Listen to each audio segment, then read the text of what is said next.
Hi, this is here for the Nokia C31 and I'll show you the fingerprint scanner test on this device.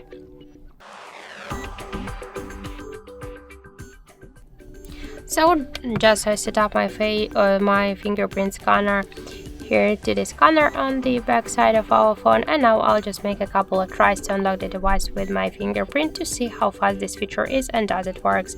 So let's start. 1, 2, 3,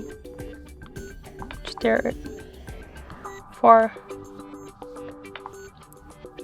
and 5. So let's do it with a simple touch though. So whoops, as you can see, with the simple touches, I'm not pressing the fingerprint scanner, I just simply touch it and I just unlock the device successfully. It's just worked correct. You just can try this unlock method. So that's it, thank you for watching, and if you find this video helpful, don't forget to leave a like, comment and to subscribe our channel.